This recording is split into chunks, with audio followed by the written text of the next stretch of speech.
اچھا یہ بات بھی ذہن میں رکھیں، میں کوئی چیز چن لوں نا، کوئی چار بندے چن لوں کہ یہ میرے ہیں، اس میں غلطی ہو سکتی ہے کیونکہ میں اندر نہیں پڑھتا، بات سمجھنے کے قابل ہے۔ اکثر ہمارے لیڈروں سے غلطیاں ہو جاتی ہیں کہ بہت ہاتھ چومن والے جگہ کے اٹھ والے انہوں نے قریب کر لیتے ہیں، اندر سے کھوٹے ہوتے ہیں، وہ پھر مشن کو نقصان پہنچاتے ہیں۔ اچھا میں کسی کو چنوں نا، ہو سکتا ہے میرے چننے میں غلطی ہو جائے کیونکہ میں اندر نہیں دیکھتا، دلوں کے حال میرا رب جانتے ہیں۔ ایمان سے بتائیں اللہ کس کو چنے؟ میرا خیال سمجھ نہیں آئی، جو سمجھ آئی ہے پھر وکیل ہاتھتے جی اگل نہیں کرنا، نبی دے نام نبی دے صحابہ دا نام ہے تو چاہ کیا کرو سبحان اللہ، نہیں تے کمانیاں کرو سیکھ لیا کرو طریقہ۔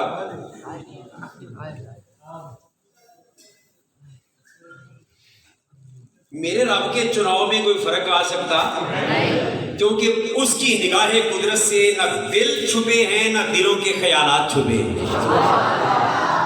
اس لیے جو کہتے ہیں نا جو آئے تھے کچھ منافق تھے، وہ منافق جتنے سن میرے رب نے کڑا دیتے نا، جنہیں کھڑے تے پاک تے صاف تے ستھرے تے پاک سن، اللہ نے حضور دے دامن نال وابستہ رکھے، جنہیں رب نے چھانی لائی تے جنہیں گندے دانے سن رب نے کر دیتے تے ملنگا تینوں ہن نظر آن لگے۔ میرے مصطفیٰ کے کل صحابہ ابو بکر کی الف سے لے کر علی کی یاد تک مصطفیٰ کے سارے صحابہ عظمت والے ہیں، شان والے ہیں، وقار والے ہیں، اس لیے کہ یہ بندوں کے چنے ہوئے نہیں ہیں، یہ رب کے چنے ہوئے ہیں۔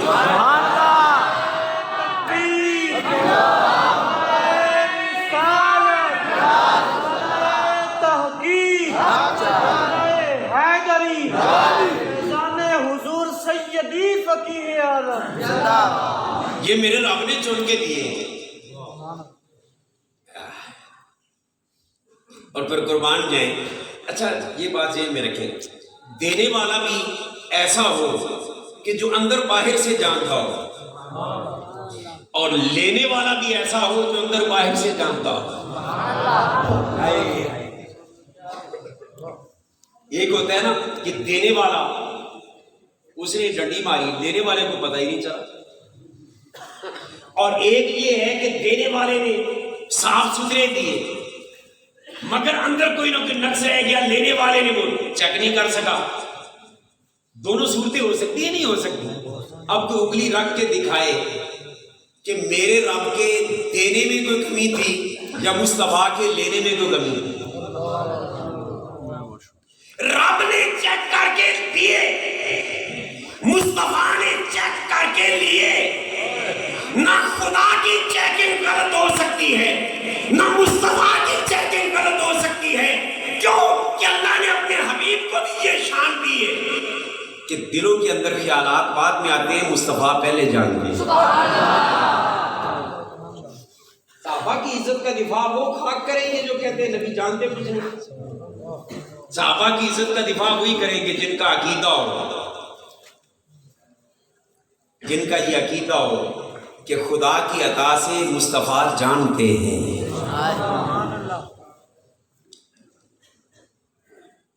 تیری عطا سے خدایا حضور جانتے ہیں، جن کا یہ عقیدہ ہو، اور حضور کو اللہ نے وہ نگاہ دی، اور حضور کو اللہ نے وہ علم دیا اور وہ نگاہ دی کہ دل کے اندر خیال تو بڑی بات ہے، دل کے اندر جو خشوع پیدا ہوتا ہے، کیا خشوع و خضوع پیدا ہوتے ہیں، میرے مصطفیٰ اس کو بھی جانتے ہیں۔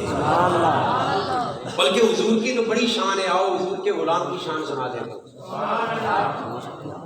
سیدنا ابو ہریرہ رضی اللہ تعالیٰ عنہ کو حضور نے ایک بار اپنے جوڑے عطا فرمائے، فرمایا اذهب بنا علیہ ہاتین، پیارے ابو ہریرہ میرے یہ دونوں جوڑے اٹھا لے اور باہر جا، اس انصاری کے باغ کے دیوار کے پار جو بھی میری تلاش میں آتا ہوا تجھے نظر آئے نا، دو چیزیں چیک کرنا، ایک وہ کلمہ پڑھتا ہو اور دوسرا دل سے کلمے پر یقین رکھتا ہو۔ تو یا رسول اللہ کیا کروں؟ فرمایا بشر ہو میرے جنہ، اس کو جنت کی بشارت دے دینا. اب ایمان سے بتائیں اگر ابو ہریرہ دل کے یقین کو نہیں جان سکتے تو نبی نے آرڈر کیوں دیا؟ اس کا مطلب یہ ہوا کہ جس کے ہاتھوں میں نبی کے جوڑے آ جائیں رب اس کو اتنا علم دیتا ہے کہ دل کے اندر کے خیالات اس سے چھپے ہوئے نہیں ہوتے. تو یہ شان ہے خدمتگاروں کی، سردار کا عالم. یار ابو ہریرہ تو پھر انسان ہے. نبی پاک جس سواری پہ سوار ہوتے تھے کہہ لیں سبحان اللہ. حمار شریف گدھا مبارک جس پر حضور سوار ہوتے تھے. ایمان سے بتائیں ساری زندگی آپ ایک موٹر سائیکل پہ سوار ہوتے رہے. وہ موٹر سائیکل کو آپ چابی لگا کے کک لگا کے تھوڑی سی ریس دے کے چھوڑیں کہ جا یار میرے فلاں یار کو بلا لا، تو وہ بلا لائے گا؟ بولیے. اور یہ منظر بھی دیکھو، میرے مصطفیٰ جس سواری پہ سوار ہوتے ہیں نا، حمار شریف، اس کو کریم آقا کیا کرتے، کبھی کسی صحابی سے کام ہوتا نا غلام سے، میں ذمہ دار ہوں حدیث مبارکہ میں یہ تذکرے نہ ہوں، کریم آقا اس کو آرڈر دیتے کہ میری سواری جا میرے فلاں غلام کو میری بارگاہ میں بلا کے لے. سبحان اللہ. پہلا مسئلہ ذہن میں رکھیں، وہ تھا گدھا شریف. اور کسی کو بالکل بے عقل سے پیدل ثابت کرنا ہونا تو ہم کہتے ہیں تو گدھا ہے. 1000 بار تمہیں سمجھائے تو پھر بھول جاتے ہیں. مگر قربان جائیں اس گدھا مبارک پر جس پر حضور سواری کرتے ہیں. اس کو اللہ نے سواری مصطفیٰ کی برکت سے علم کتنا دیا کہ مصطفیٰ آرڈر دیتے کہ میرے فلاں غلام کو بلا کے لاؤ. اب اس کا علم دیکھیں، وہ تکرار نہیں کرتا تھا. وہ یہ نہیں کہتا تھا موبائل پہ جو ہے گوگل وہ نقشہ لگا کے ذرا دے دے تاکہ مجھے پتہ چل جائے ادھر جاؤں. وہ حمار شریف حدیث پاک روایات میں آتے ہیں، وہ سیدھا اس حضور کے صحابی کے دروازے پہ جاتا، سیدھا حضور کے صحابی کے دروازے پہ جاتا. پہلی بات ذہن میں رکھیں، اس کا مطلب ہے کہ تھا گدھا مگر صحابہ کی عظمت کو نہیں بھولا تھا. جانتا تھا یار کے ساتھیوں سے پیار کرنا پڑے گا. اچھا پھر دوسری چیز، وہ صحابی کے گھر کو جانتا ہے. اگر نہ جانتا تو سیدھا ادھر نہ پہنچتا. میں ایک مولوی صاحب میرے نال سفر کرتے پھنس گئے کہ وہ بات چل رہی تھی اسی حوالے سے، تو میں نے کہہ دیا، میں نے کہا یار یہ بتاؤ گدھے شریف کو حضور سواری کو بھیجتے تھے کہ میرے فلاں غلام کو بلا کے لے آ. کہنے لگے جی بالکل. میں نے کہا وہ پھر ٹھیک اسی دروازے پہ جاتا. کہنے لگا یہ بھی ٹھیک ہے. میں نے کہا بلا کے لاتا. کہنے لگا بالکل ٹھیک ہے. میں نے کہا مجھے یہ بتاؤ کہ دروازے پہ جا کے وہ بلاتا کیسے ہوگا؟ یہ اب بڑی دلچسپ بات ہے، اگر اس کو توجہ سے سنیں گے انشاءاللہ اندر کا وہ ولولے وہ بیدار ہوں گے. بھئی گدھا دروازے پہ جا کے بلاتا کیسے ہوگا کہ تجھے حضور بلاتے ہیں؟ وہ کہنے لگا جی وہ اپنی آواز نکالتا ہوگا نا. میں نے کہا اس کی آواز کو تو قرآن نے کہا اِنَّ أَنكَرَ الْأَصْوَاتِ لَصَوْتُ الْحَمِيرِ، کہ گدھے کی آواز سب سے بری آواز ہے. اور وہ گدھا ضرور تھا مگر 14ویں صدی کا ملنگ نہیں تھا کہ برا سا فائدہ ہوئے تے پھر گندی آوازاں کٹے.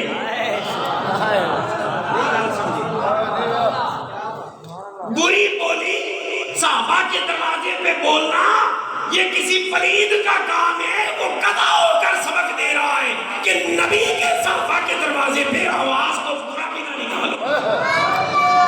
مجھے کہنے لگا پھر کیسے بلاتے ہو؟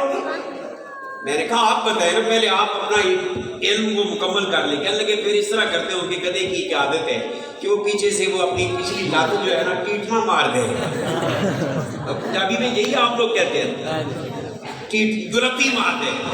میں آخا دلتی بھی انہیں نہیں ماری ہے کہ وہ دی دلیل کی. میں آخا وہ نبی دی سواری سی، انہوں پتا سی کہ نبی دے صحابہ دے بوئے تے بھی دلتیاں نہیں ماری میاں. انہیں اتنا طرح پانگ تھوڑی پیتی رہی سی. کہنے لگا پھر میں نے کہا ابا امام احمد رضا کا لنگر کھانے والے سے پوچھ کے وہ کیسے بلاتا ہوگا. کیا بات کیا بات. کہنے لگا اچھا بتاؤ کیسے بلاتا ہوگا. میں نے کہا نہ وہ دلکی مارتا تھا نہ وہ آواز نکالتا تھا. مجھے یوں لگتا ہے کہ وہ اپنا سر نبی کے غلام کے دروازے پہ رکھ دیتا ہوگا. ہائے ہائے وہ دروازے پہ جب جنبش ہوتی ہوگی نا تو مصطفیٰ کے صحابی باہر آتے ہوں گے اور حضور کی سواری کو دیکھ کر پہچان جاتے ہوں گے کہ حضور بلا رہے ہیں. نعرہ تکبیر، نعرہ رسالت، نعرہ تحقیق، نعرہ حیدری. ہر صحابی نبی جنتی جنتی ہر صحابی نبی جنتی. جنتی.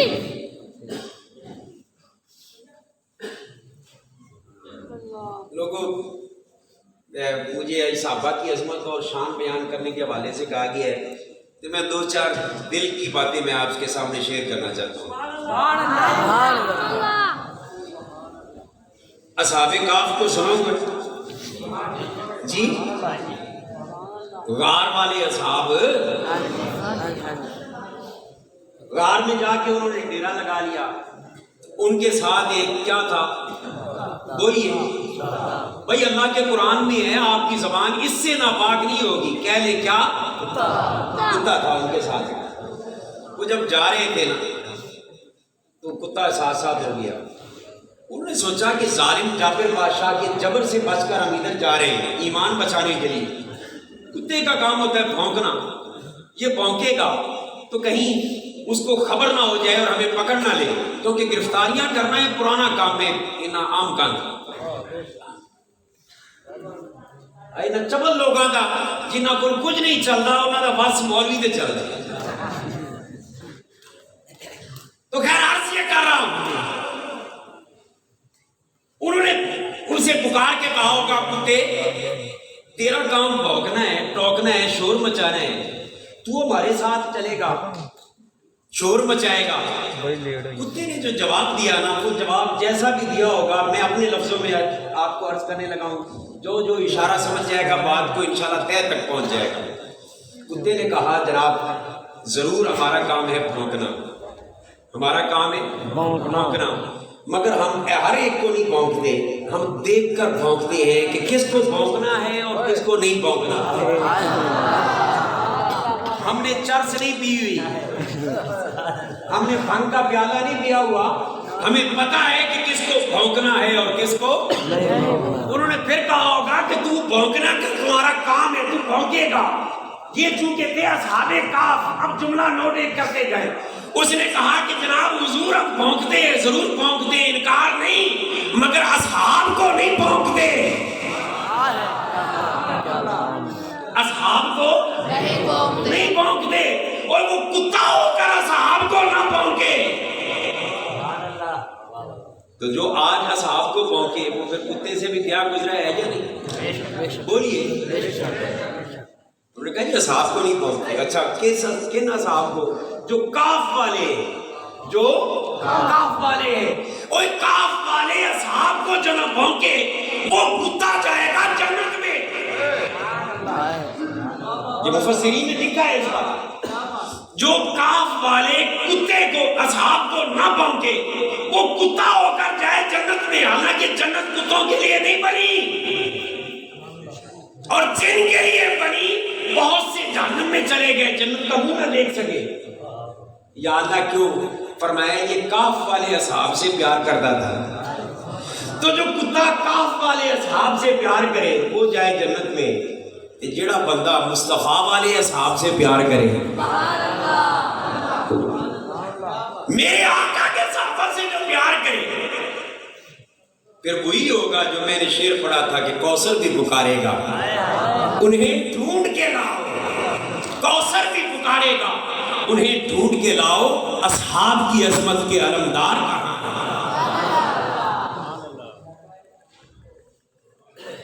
میرے مصطفیٰ کے صحابہ کی کیا شان ہے. جاتے جاتے میں حدیث پاک ایک سناتا جاتا ہوں. کریم آقا صلی اللہ علیہ وسلم نے فرمایا کہ بعد میں آنے والے شخص اگر احد پہاڑ کے برابر سونا کیا سب سے قیمتی دھات سونا اون پہاڑ کے برابر، 1-2 کلو کی بات نہیں، پورے پہاڑ کے برابر اس مقدار میں کوئی شخص اگر سونا اللہ کے راستے میں خرچ کر دے تو فرمایا بعد میں آنے والا کوئی شخص اور پہاڑ کے برابر سونا اللہ کے راستے میں خرچ کر کے بھی میرے اس صحابی کے مرتبے کو نہیں پہنچ سکتا جس نے آدھی مٹھی یا 1 مٹھی جو اللہ کے راستے میں دیے ہو۔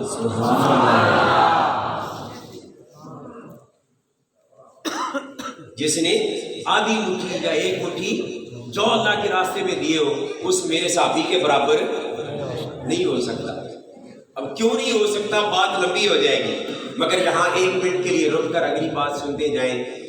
ارے مصطفیٰ کے صحابی کی تو یہ شان ہے کہ اس کی آدھی مٹھی جو اللہ کے راستے میں دینا، بعد والے اون پہاڑ کے برابر سونا دے کر بھی اس کے برابری نہیں کر سکتے۔ جنہ چوں ہی نہیں دینی اللہ نے راہ دی،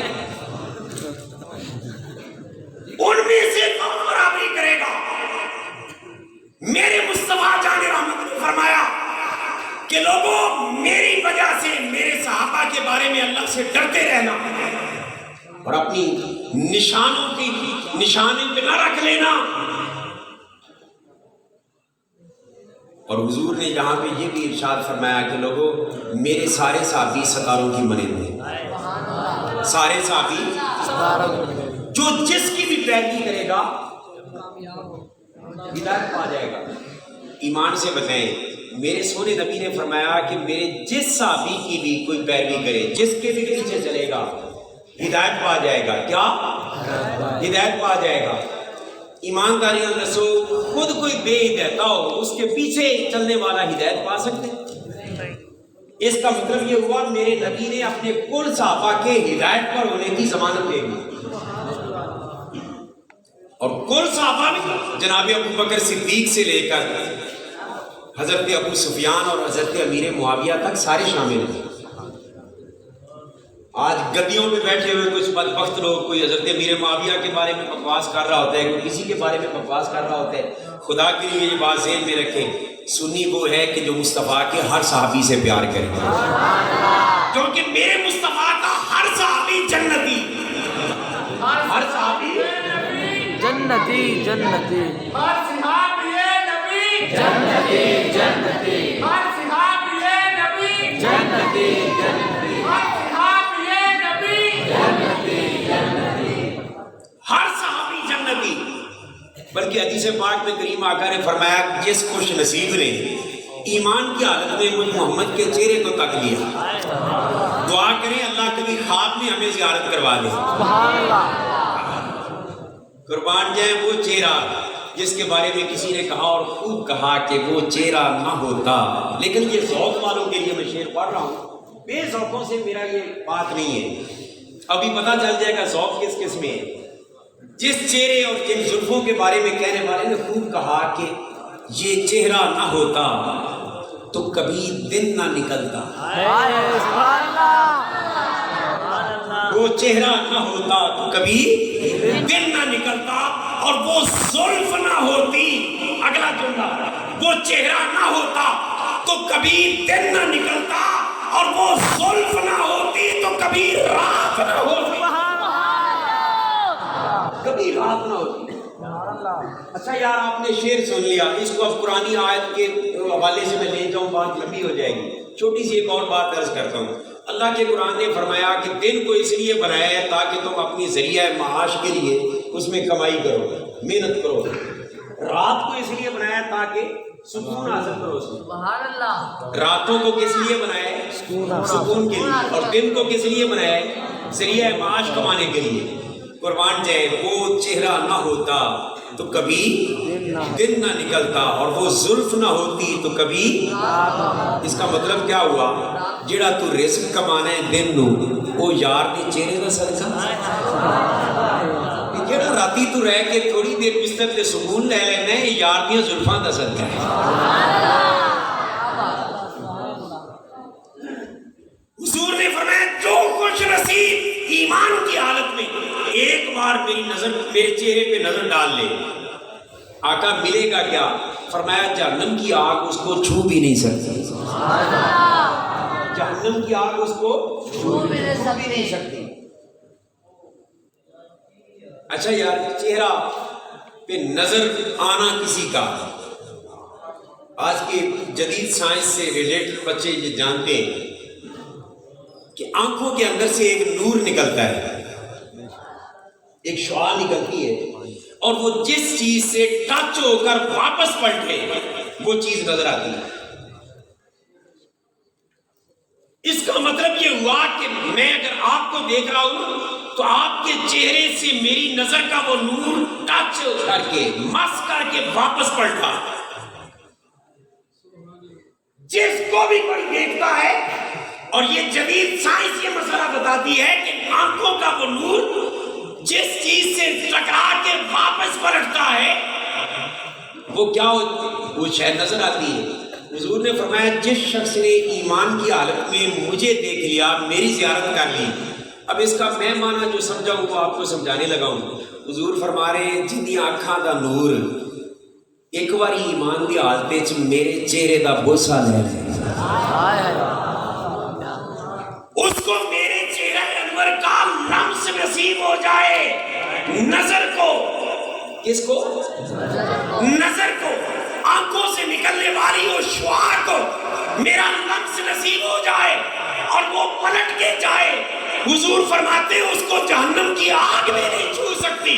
تو ابھی ایمان سے بتائیں جس کی نظر کا نور مصطفیٰ کے چہرے سے مس ہو جائے اس کو جہنم کی آگ نہیں جلا سکتی اور مس نہیں کر سکتی۔ ایمان سے بتائیں اس ابو بکر کی کیا شان ہوگی جس نے مصطفیٰ کو کندھوں پہ بٹھایا۔ نعرہ رسالت، نعرہ تحقیق، ہر سنی کا نعرہ، صدیق ہمارا، صدیق ہمارا، ہر سنی کا نعرہ، صدیق ہمارا، ہر سنی کا نعرہ، صدیق ہمارا، ہر صحابی نبی جنتی، ہر صحابی نبی جنتی، نعرہ حیدری۔ صرف آنکھ کی شعاع کا ایک بار مصطفیٰ کے جسم سے ٹچ ہونے سے جہنم کی آگ نہیں جلا سکتی۔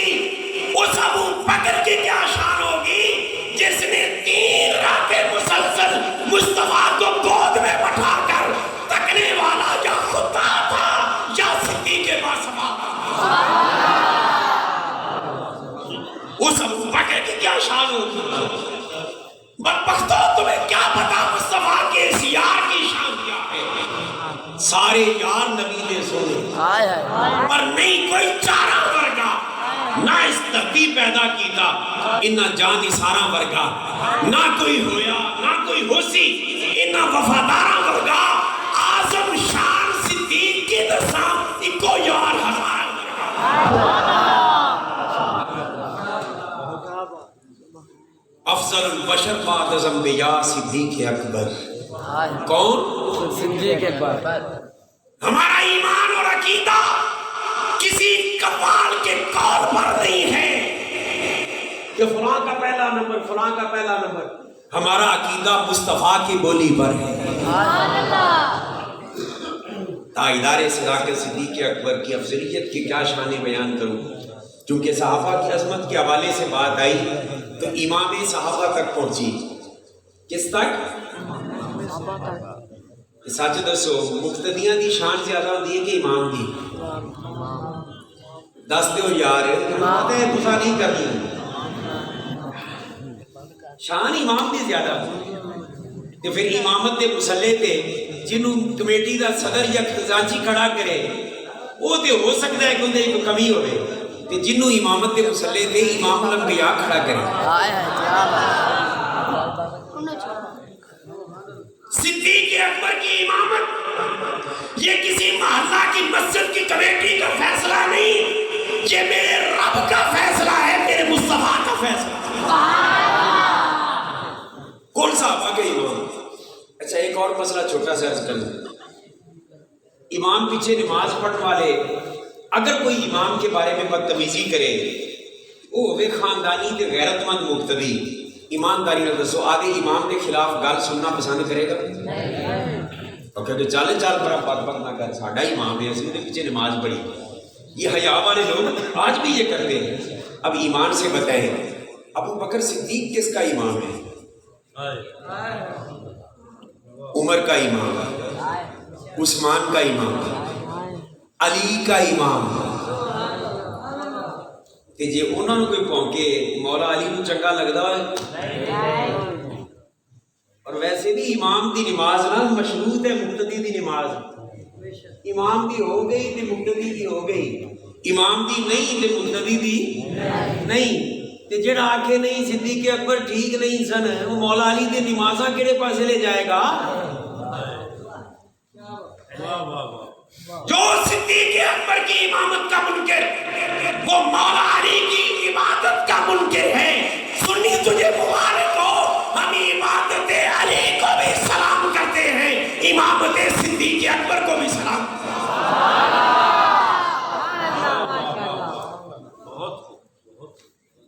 اچھا جس کی میں بات کر رہا تھا، جس کی نظر کا نور کس مصطفیٰ کے چہرے کو صرف ٹچ کر کے واپس پلٹ آئے، حضور فرماتے اس کو جہنم کی آگ نہیں چھو سکتی. تو بولیے پھر اس حسنین کریمین طیبین کی کیا شان ہوگی جو مصطفیٰ کے کندھوں پہ کھیلتے ہیں.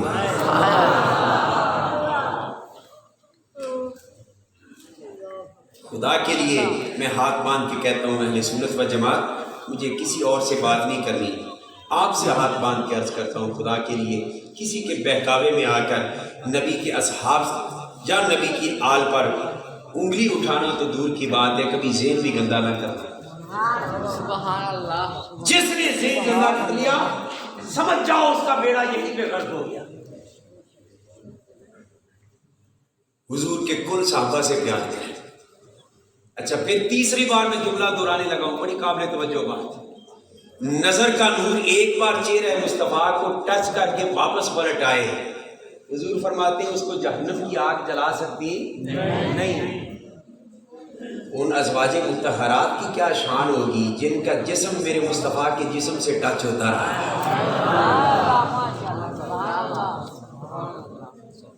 اس بھری کائنات میں لوگوں عقیدہ سچا ہے تو وہ صرف مسلک اہل سنت و جماعت کا ہے کہ مصطفیٰ کی آل سے بھی پیار، مصطفیٰ کے اصحاب سے بھی پیار، مصطفیٰ کی ازواج کا بھی ادب، مصطفیٰ کے ماں باپ کا بھی ادب.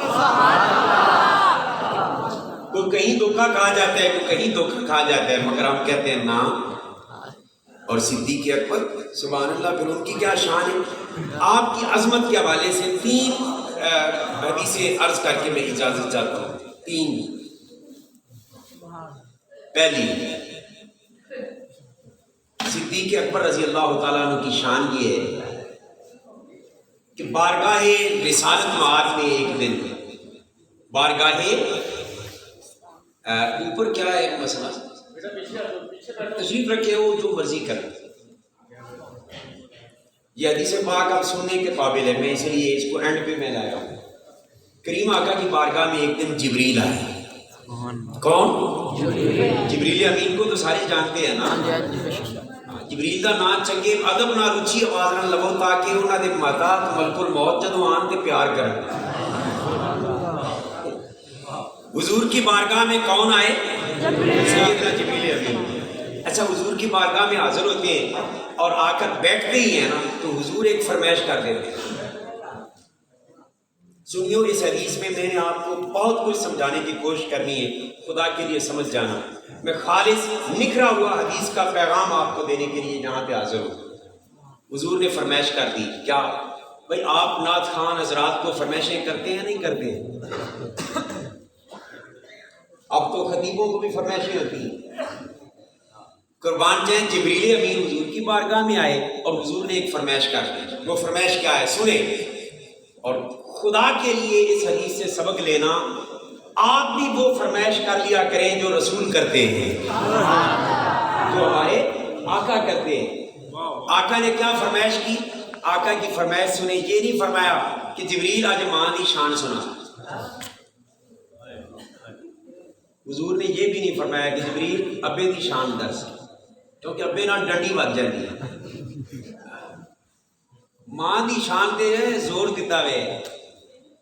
ابے نے بندہ مارا ہے ایمانداری حضور میں جہاں پہ بھی جاتا ہوں نا جب وہ نعت ختم کرے جی ماں کی شان سناؤ ایک جگہ پہ میں نے کہا جی پیو نے بندہ مارا ہے پیو کی بھی سنا دو 2 شعر حالانکہ ماں اس وقت تک ماں نہیں بنتی جب تک ابا نہیں بنتا یہ دونوں اکٹھے ابا اور امی بنتے پتہ نہیں کنے پیو نے بلا دیتا ہے صرف ماں ہی ماں میں آپ کے اصلاح کے لیے بات کر رہا ہوں فرمائش بھی کرنی ہوئے تو چاچ نال کیتی کرو اللہ کے نبی نے جبریل کی بارگاہ میں جبریل کے غلام کے خادم سے ایک فرمائش کر دی حضور نے فرمایا حدثنی بفضائل عمر بن الخطاب حضور نے فرمایا جبریل آج میرا دل کر رہا ہے کہ تو مجھے میرے یار عمر فاروق کی شان سنا اب سینے پہ ہاتھ دھر کے صرف مجھے اتنا بتا دینا دل زندہ ہے تو پھر آپ نے کبھی فرمائش کی ہے کسی کو کہ فاروق اعظم کی شان سنا کس منہ سے کہتے ہیں جب حضور کے غلام میرے کریم آقا نے اپنی زندگی میں 3 فرمائشیں کی پہلی فرمائش فرمایا حسان میرے منبر پہ چڑھ کر میری نعت سنا اور میرے دشمنوں کو اشعار کے ذریعے ان کے دانت کھٹے کر دوسری فرمائش فرمایا حسان میرے منبر پہ آ اور میرے یار غار ابو بکر کی شان سنا میں ذمہ داری سے عرض کر رہا ہوں ہمیں شان مولا علی سننے سے تکلیف نہیں ہوتی وہ سنی نہیں ہے جو علی کا نام سن کر جس کے ماتھے پہ پسینے آئے مگر میں عقیدہ سمجھانا چاہتا ہوں کہ مولا کائنات کی بڑی عظمتیں مگر امام الانبیاء نے کبھی ان کی شان سننے کی کسی کو فرمائش نہیں کی عثمان غنی کی شان کے لیے آپ نے فرمائش نہیں کی آپ نے 2 کی فرمائش کی پہلے اسے غلام فرمایا حسان میرے ابو بکر کی شان سنا اور دوسری بار جبریل کو فرمایا جبریل میرے عمر کی شان سنا بڑے میں ہاتھ باندھ کے ایک جملہ عرض کرنے لگا ہوں اس کو توجہ سے سنتے جائیں اور ہضم بھی کرتے جائیں اور عقیدے کا حصہ بنا لیں یا رسول اللہ صلی اللہ علیہ وسلم ابو بکر کی تعریف اپنی تعریف حسان سے سنی عمر کی تعریف بھی حسان سے سن لیتے اللہ اس کے لیے اتنی دور سے خطیب بلانے کی ضرورت کیا تھی کہ سدرا چھوڑ کے جو آیا اور اس کو کہا کہ قصیدہ سنا عمر کا حضور کے جواب جو ذہن میں آتا ہے نا وہ تصور کی دنیا میں وہ کچھ یوں بنتے ہیں حضور نے فرمایا عمر کی شان سننے کے لیے جبریل کو دور سے اس لیے بلایا ہے کیونکہ دورو خطیب آوے نا تو لوگ کی بڑی توجہ نال سن دیں اور میں چاہتا یہ ان شان فاروق اعظم کی ہو تو کوئی بے توجہی سے سنے مجھے اچھا ہی نہیں لگتا یا رسول اللہ جبریل کو کیوں بلایا فرمایا اس لیے بلایا تاکہ دنیا والوں کو مسئلہ پتہ چل جائے کہ عمر فاروق کی شان بیان کرنا نوریوں کا کام ہے ناریوں کا کام نہیں ہے میرا خیال ہے علی ادھے بندے نے جملہ سمجھے ادھے نے نہیں سمجھا جنہ نہیں سمجھا انہوں نے سمجھا دینا انشاءاللہ مجید پہ سبحان اللہ کے یا رسول اللہ جبریل جو سید الملائکہ ہیں فرشتوں کے سردار ہیں ان سے شان سنی فاروق اعظم کی فرمائش کی حضور نے فرمایا میں نے اس لیے ان سے سنی تاکہ یہ دنیا والوں کو پتا چل جائے کہ فاروق اعظم کی شان بیان کرنا نوریوں کا کام ہے ناریوں کا نہیں اب اسی جملہ پہ دوسرا جملہ سنتے ہیں اور اب میں سمجھوں گا کہ کس کس کو سمجھ آئے اور کس نے نبی کے اس یار کی شان سن کر ڈٹ کے سبحان اللہ کہا ہے نبی نے فرمایا میں نے جبریل کو بلا کے اس لیے فاروق اعظم کی شان سنی تاکہ دنیا والوں کو مسئلہ پتہ لگ جائے کہ میرے عمر کی شان بیان کرنا پاکاں دا کام ہے پلیداں دا نہیں پلید لوگوں کا کام نہیں عمر کی شان بیان کرنا یہ پاک لوگوں کا کام ہے اچھا جبریل امین حضور کی بارگاہ میں حضور نے فرمایا میرے یار عمر کی شان سنا جناب جبریل امین نے جو شان سنائی وہ میں آپ کے سامنے رکھنے لگا ہوں. حضرت عمار بن یاسر اس کے راوی ہیں. سیدنا جبریل امین بولے، عرض کرنے لگے یا رسول اللہ صلی اللہ علیہ وسلم، مجھے اتنی لمبی تقریر کرنے کی اجازت مل جائے. میں یہ اپنے لفظوں میں اس کا مفہوم سمجھا رہا ہوں. جتنی عمر حضرت نوح علیہ السلام نے اپنے قوم میں گزاری، اور وہ کتنی گزاری؟ تقریباً 950 سال. کتنی؟ عرض کی یا رسول اللہ، آپ کے فاروق اعظم کی شان تو تب بیان کروں مجھے 950 سال عمر مل جائے، اتنا لمبا خطاب کا موقع مل جائے، اور میں موضوع فاروق اعظم کی شان کا بیان کروں. اور کرے جبریل شان و فاروق اعظم کی، وقت تو 950 سال. تو یا رسول اللہ 950 سال وقت ختم ہو جائے مگر آپ کے عمر کی شان ختم نہ ہو. مراد مصطفیٰ کی شان میں ایک بار کہہ دے سبحان اللہ. کچھ نہیں ہوتا انشاءاللہ، زور سے کہہ دے سبحان اللہ. چادریں ہاتھ کٹ کے کہہ دو گے تو اور مزہ آ جائے گا. سبحان اللہ. ہر سنی کا نعرہ اور ہمارا جنہ جنہ دا ہے، ہر سنی کا نعرہ، ہر سنی کا نعرہ، ہر سنی کا نعرہ. فرمایا کہ یا رسول اللہ 950 سال وقت ختم ہو جائے مگر فاروق اعظم کی شان ختم نہ ہو.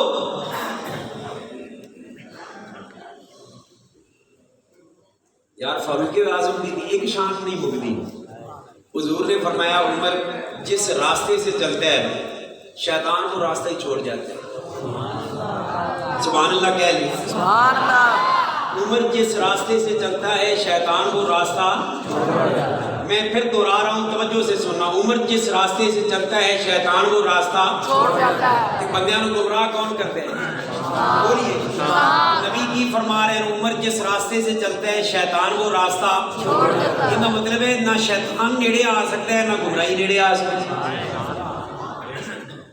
اب دوسری بار اس جملہ کو سنے مزہ اٹھے. فرمایا عمر جس راستے سے گزرتا ہے شیطان وہ راستہ چھوڑ جاتا ہے. مطلب ہے کہ عمر 20 رکعت تراوی پڑھے گا تو شیطان 20 والے راہ پہ نہیں آئے گا کیونکہ عمر کا راہ ہے. اب تیسرا جملہ سنے. حضور نے فرمایا عمر جس راستے پہ چلتا ہے شیطان وہ راستہ چھوڑ جاتا ہے. اس پہ کبھی نہیں آتا. تے جو عمر 3 طلاقہ ایک مجلس سے کوئی دے تے عمر آکھن کینو یانو تے شیطان کیویں منے.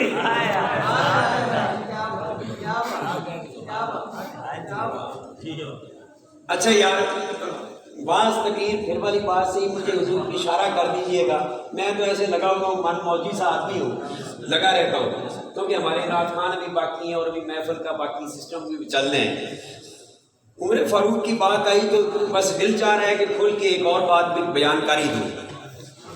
حضور سے رب کا وعدہ ہے کہ سونیا جڑا تیرے کو آ کے نا فقل سلام علیکم، سونیا تیرے تے سلام پڑھ لگے کہ رب نے اندے واسطے رحمت لازم کر لی. رب نے اندے واسطے رحمت تے سونے نبی نے بھی فرمایا من زار قبری وجبت لہو شفاعتی، جنہیں میری قبر کی زیارت کر لی میری شفاعت ہو دے تے نبی دی شفاعت تو بغیر قیامت دے دن کسے بننی تے شفاعت واجب جنہیں نبی دی قبر دی زیارت کر لی. نبی دا فرمان. میں سوچا ایک دن سوچی پہ گیا، میں کہا کہ یا رسول اللہ جڑا بھی آ جائے اور قبر دی زیارت کر لے. حضور نے فرمایا بندوبست میں پکے کیتے ہوئے. سبحان اللہ. یا رسول اللہ شیطان اگر آ جائے تو فرمایا میں نے بندوبست پکے کیے ہوئے. یا رسول اللہ کیسے؟ فرمایا قدموں میں عمر کو اسی لیے لٹایا ہے کہ عمر جس راستے پہ ہوتا ہے شیطان وہ راستہ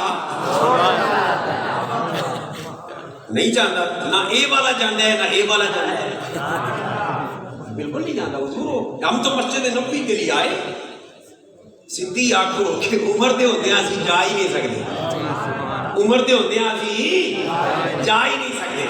تو جناب صدیق جناب جبریل امین نے عرض کی یا رسول اللہ 950 سال وقت ملے وہ ختم ہو جائے مگر عمر کی شان ختم نہ ہونے پائے اگر میں بیان کروں تو. یہ تو فاروق اعظم کی شان بیان کی جبریل امین نے.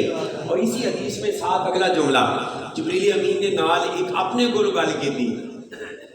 جبریل کیوں فرمایا مجھے پتہ ہے کہ عمر کی شان جڑا انہیں شوق نال سنتے ہیں نبی وہ اپنے یار غار کی شان کتنے شوق نال سنے. جبریل امین نے فرمائش کے بغیر اگلا حصہ بیان کیا. عرض کی یا رسول اللہ یہ تو آپ کی عمر کی شان ہے نا کہ 950 سال عمر ملے میں عمر کا ذکر کروں شان بیان کروں عمر ختم ہو جائے شان عمر فاروق ختم نہ ہو مگر یا رسول اللہ ان ابا بکر حسنۃ من حسنات عمر. یا رسول اللہ مگر آپ کے یار غار کی یہ شان ہے کہ جس عمر کی شان جبریل 950 سال میں بھی بیان نہ کر سکے یا رسول اللہ وہ عمر ساری نیکیاں اکٹھی کر لینا تو ابو بکر کی نیکیوں میں سے صرف ایک نیکی بنتی ہے.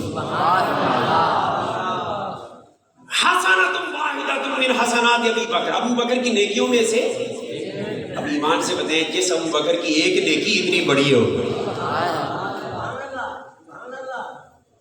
دوسری حدیث پاک جناب مراد مصطفیٰ فاروق اعظم بیٹھے تشریف فرمائیں. بلال آپ کی بارگاہ میں آ گئے. حضور کے عاشق مؤذن رسول بلال. آپ نے ان کا استقبال کیا اور فرمایا کہ ہمارا سردار بلال آ گیا ہے اور ساتھ کہا کہ یہ ہمارا سردار کیوں ہے. فرمایا واتا کا سیدنا ابو بکر. اس کو ابو بکر ہمارے سردار نے چونکہ آزاد کیا تھا اس لیے ہمارا سردار ہے. یہ کہنے کے بعد فاروق اعظم نے فرمایا کہ ان بلالا حسنۃ من حسنات ابی بکر. فرمایا لوگوں گواہ رہنا کہ ابو بکر کی نیکیوں میں سے ایک نیکی یہ بلال ہے. اب تیسرا قول مولا کائنات کا سنتے جائیں باب مدینہ العلم کا. آپ نے فرمایا کہ حل انا الا حسنۃ من حسنات ابی بکر. آپ نے فرمایا لوگوں میں کیا ہوں جانتے ہو. ہر ایک کے ذہن میں خیال آیا ہوگا باب مدینہ العلم فاتح خیبر شکن مولا کائنات یہ ساروں کے ذہنوں میں آیا ہوگا مگر تاجدار ولایت سیدنا علی شیر خدا اپنی شان بیان کرتے ہوئے ارشاد فرماتے ہیں حل انا الا حسنۃ من حسنات ابی بکر. لوگوں کل کو لڑائی کے پھٹے سنانے والے اور قصے اور سٹوریاں سنانے والے بڑے ہوں گے اس لیے علی کی زبان سے سن لو. فرمایا میں علی اتنا تجھ ہونے کے باوجود ابو بکر کی نیکیوں میں سے ایک نیکی. اب سنیں خلاصہ ایک حدیث میں نے چھوڑ دی ہے خلاصہ 3 حدیثیں کمپلیٹ. جس ابو بکر کی ایک نیکی اتنی بڑی ہو کہ فاروق اعظم کی ساری نیکیاں اس کی ایک نیکی بنے. توجہ سے عمر فاروق کی ساری نیکیاں جس کی ایک نیکی بنے. جس ابو بکر کی ایک نیکی سر سے لے کر پاؤں تک مؤذن رسول بلال بنے. دو نیکی. اور جس ابو بکر کی تیسری نیکی تاجدار حلقہ مشکل کشا مولا علی بنے. اب جس ابو بکر کی 3 اتنی بڑی نیکیاں ہوں اس ابو بکر کی ساری نیکیاں اکٹھی کریں تو کوئی ان کے برابر ہو سکتے.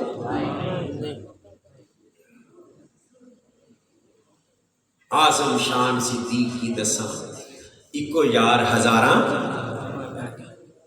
اس لیے میرے مصطفیٰ کے صحابہ کل کے کل شان والے کل کے کل ہدایت کے روشن مینارے اور کسی کی بھی پیروی کریں گے ہم ہدایت پائیں گے. اور یہی وجہ ہے کہ اہل سنت کا مقدر ہدایت ہے. کوئی کہیں پہ گمراہ ہو گیا کوئی کہیں پہ گمراہ ہو گیا. کوئی ایک کو مان کے 3 کا منکر کوئی 3 کو مان کے 1 کا منکر کوئی کسی کو مانتا ہے کسی کا انکار کرتا ہے. اور سنی وہ ہے کہ جو مصطفیٰ کے ہر یار سے بھی پیار کرتا ہے مصطفیٰ کی آل سے بھی پیار کرتا ہے. اور الحمدللہ یہ ہمارا کتنا سونا نصیب ہے مقدر ہے. دعا کرے اللہ زندہ رکھے تو اسی عقیدے پر زندہ رکھے موت عطا فرمائے تو اسی حق عقیدہ پر موت عطا فرمائے. تو گفتگو کو میں ختم کر رہا ہوں کہ لوگوں کوئی شخص اگر یہ آخری جملہ کوئی شخص اگر سر پہ 5 گز کی دستار نہیں پورا تھان لپیٹ کے آ جائے. میرے جملے توجہ سے سننا. ہم روب میں آ جاتے ہیں, منہ منازع پہ آ جاتے ہیں. سن لیں, سر پہ 4-5 گز کی دستار نہیں, پورا تھان لپیٹ کے آ جائے, اور داڑھی ایک مٹھی نہیں, انلیمیٹڈ لے کے آ جائے, اور سر پہ ایک قرآن نہ اٹھائے, پوری تاج کمپنی اور چاند کمپنی سر پہ اٹھا کے آ جائے. اگر حضور کی آل یا اصحاب کا باغی ہے وہ مسلمان ہو سکتا نہیں, وہ گمراہ ہے. ہدایت والا وہ ہے جو بازار میں بیٹھا موچی لوگوں کے جوتوں کو ٹانکے لگا رہا ہو نا, مگر ابو بکر کا نام آئے تب بھی اس کو ٹھنڈ پڑ جائے, سیدہ فاطمہ کا نام آ جائے تب بھی عقیدت سے سر جھک جائے, تو سمجھ لینا یہ حضور کا سچا غلام ہے. آج بابا خادم کے جنازے کا منظر لوگوں نے جنہوں نے دیکھا ہے وہ اس بات کی گواہی دے گئے کہ نبی کے دین کی نوکری کرنے والا, چوکیداری کرنے والا, نبی کے صحابہ اور نبی کے اہل بیت کی عزت کا دفاع کے لیے میدان میں نکلنے والے کو نہ رب خالی چھوڑتا ہے نہ رسول خالی چھوڑتا ہے. دنیا سے جاتا ہے تو لوگوں کے جنازے جاتے ہیں, ان کی باراتیں جاتی ہیں. تا حد نگاہ انسانوں کا ہجوم, وہی ایک لنگڑا سا بابا تھا. قدرت نے کہا وہ جیسا بھی تھا مگر پاؤں والوں سے کام زیادہ کر گیا ہے. کیا بات, پاؤں والوں سے کام زیادہ کر گیا ہے. میرے مصطفیٰ کی توہین کوئی کرتا تب میدان میں ہوتا, میرے مصطفیٰ کے اصحاب کو کوئی بھونکتا تو وہ مینار پاکستان کے تاریخی جلسے میں ایک جملہ کہتا جو پوری دنیا میں گونجتا, دور دور کتے ہو مالکانوں پہ گئے ہو. کیا بات, اور کوئی حضور کی آل پاک کو بھونکتا, پھر وہ کھڑا ہو جاتا اور للکار کے کہتا کہ بدبختوں کو بند کرو, تم ہوتے کون ہو مصطفیٰ کے آل کو بھونکنے والے, جس نے ساری زندگی نبی کی عزت کا, نبی کی آل کی عزت کا, نبی کی اصحاب کی عزت کا پہرا دیا. رب نے دنیا سے بھیجا تو اس شان سے بھیجا کہ اپنے تو اپنے بیگانے بھی کہہ اٹھے کہ یہ مرد کلندر جو جا رہا ہے اس کے جنازے میں یوں لگتا ہے جیسے آسمان سے فرشتے نازل ہوئے.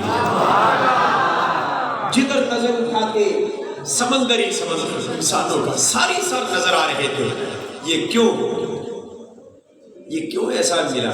اللہ پاک نے فرمایا تمہارے جذبوں کو بیدار کرنے کے لیے کہ تم بھی نبی کی عزت کا پہرا دو, نبی کے اصحاب کی عزت کا پہرا دو, نبی کی آل کی عزت کا, نبی کے ازواج کی عزت کا پہرا دو. اور مبارک ہو آخر میں کہ حضور کی عزت, حضور کے صحابہ کی عزت, اہل بیت اور ازواج کی عزت کا پہرا دینا یہ مقدر بنا ہے, تو وہ یا رسول اللہ کے نعرے لگانے والوں کا مقدر.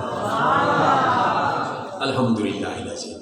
تو دعا کیجئے اللہ پاک ہمیں زندہ رکھے, عقیدہ حق پر زندہ رکھے, موت عطا فرمائے تو اسی حق عقیدہ پر موت عطا فرمائے. بخشش اسی کی ہونی ہے جس کے خاتمہ عقیدہ حق پر ہو گیا, جس کا خاتمہ عقیدہ حق پر ہو گیا. اور عقیدہ حق یہی ہے جو میں نے آپ کے سامنے رکھنے کی کوشش کی ہے. اللہ پاک ہم سب کا حامی و ناصر ہو. یار زندہ صحبت باقی, وما علینا الا البلاغ.